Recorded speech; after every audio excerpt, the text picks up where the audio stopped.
Welcome back, my dear students. As you all know, we have already started our new chapter of civics, that is judiciary, and we were on the topic that is the role of judiciary. Okay, so the third role of judiciary is upholding the law and enforcing fundamental rights. Okay, as you know, every Indian citizen can approach the Supreme Court or the High Court if they believe that their fundamental rights have been violated. Okay, if any person feel his rights are violated or he is not able to he is not having the freedom of implementing his fundamental rights, he can go to the court. Okay, next is, what is an independent judiciary? Now this is an important question from the exam point of view. Okay, as you know, the Indian constitution protects the citizens against the influence of the rich and powerful people by providing for the independence of judiciary. Okay, now in the constitution it has been written that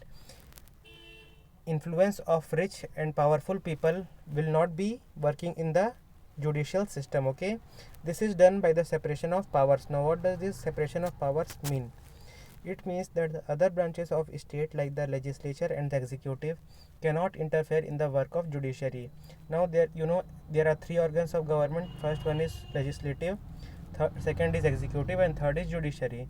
Now the executive and legislature both cannot interfere in the works of judiciary. Okay, so the courts are not under the government and do not act on their behalf. So judiciary is independent from all the forces and they do not act as the on the behalf of the government. Okay, the courts are not under the government and do not act on their behalf. The Supreme Court and the High Court judges are appointed with very little interference from the branches of government. Now when they are appointed, the judges of Supreme Court and High Court are appointed, they are appointed by their own merits. Okay, so there are very less interference from the government side. Once appointed, it is very difficult to remove a judge. So after appointing, their removal is very much difficult. Okay, it is the independence of judiciary that allows the court to play a central role in ensuring that there is no misuse of power by legislature or executive. Means executive or legislature do not misuse their power. This is seen by the judiciary. Okay, and if it finds anyone misusing their power or reputation in the system, the court can revoke that decision or anything which they are violating. Okay, next is, it is also plays a crucial role in protecting the fundamental rights of citizens because anyone can approach the courts if they believe that their rights have been violated. Okay, any person, if it feels that it has violated the rights of the people, then they can reach to the court. Okay, the structures of courts in India. There are different levels of courts in India. There are several courts at lower level, while there is only one at the apex level, means at the Supreme Court or the top level. Okay, the courts the most people interact are what are called subordinate or district courts. Okay,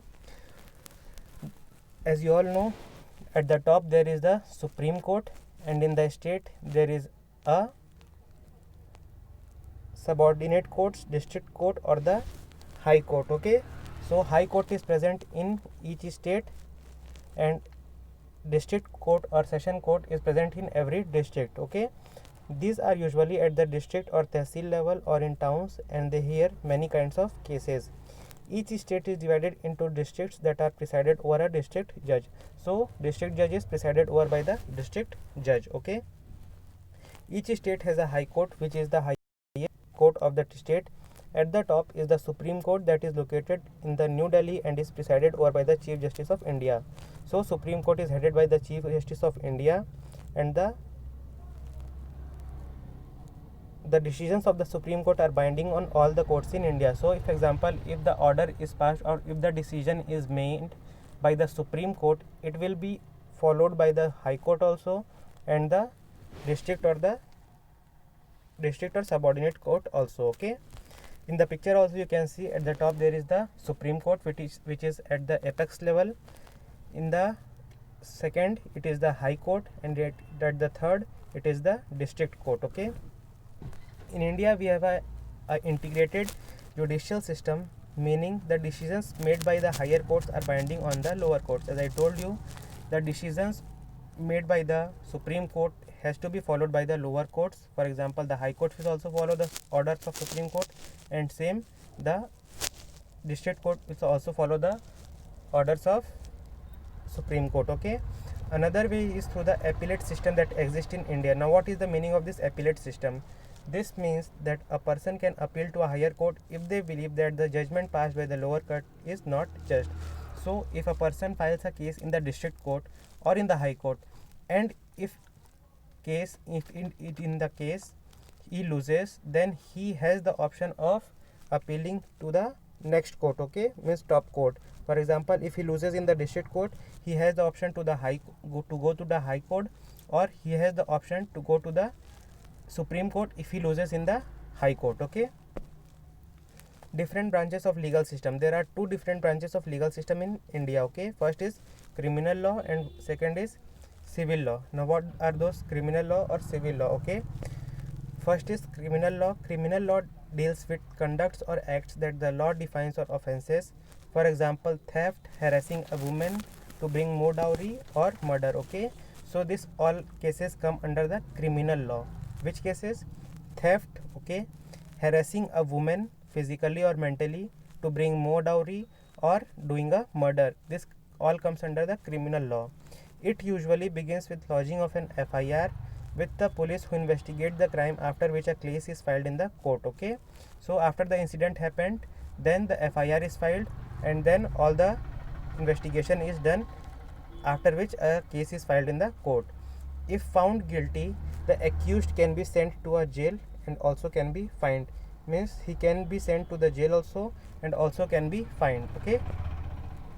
Now, what is the civil law? As in the criminal law, it was murder, harassing a woman. Okay. Now, in civil law, deals with any harm or injury to rights of individuals. For example, disputes relating to the sale of land, purchase of goods, rent matters, divorce cases. Okay. So, this all comes under the civil law. Means purchase or selling of goods, disputes relating to sale of land, or rent matters, or a divorce cases. Okay. A petition has to be filed before the relevant court by the affected party only. In a rent matter, either the landlord or two tenant can file a case. Means in the rent cases, either the landlord can file a case or the tenant himself can file a case. The courts give the specific relief asked for. For instance, in a case between a landlord and a tenant, a court can order that the flat to be vacated and pending rent to be paid. Suppose if the tenant loses the case, so the court can order to pay the rent, the pending rent, and also to vacate the building or the premises. Okay. Does everyone has access to the courts? In principle, all citizens of India has access the courts in this country. This implies that every citizen has a right to justice through the courts. Okay. The courts play a significant role in protecting our fundamental rights.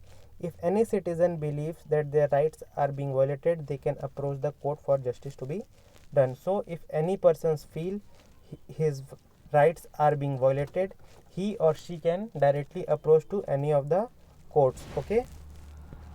Next is, while the courts are available for all, in reality access to courts have always been difficult for a vast majority of the poor in India. Although there are so many courts present in India, but the rich people or the powerful people have easy access to enter in the courts, okay, as compared to the poor people. Legal procedures involve a lot of money and paperwork, as well as to take a lot of time. For a poor person who cannot read and whose family depends on daily wages, the idea of going to court to get justice often seems remote. Means if the poor person goes to the court, he or she may fail to get the cases urgently on hearing. Okay. As compared to the rich people, they have direct access to the hearings, and urgent hearings are also done. Okay. So this is all about this chapter. Thank you everyone. If you have any doubt, you can ask me in the live classes. Okay. Thank you everyone.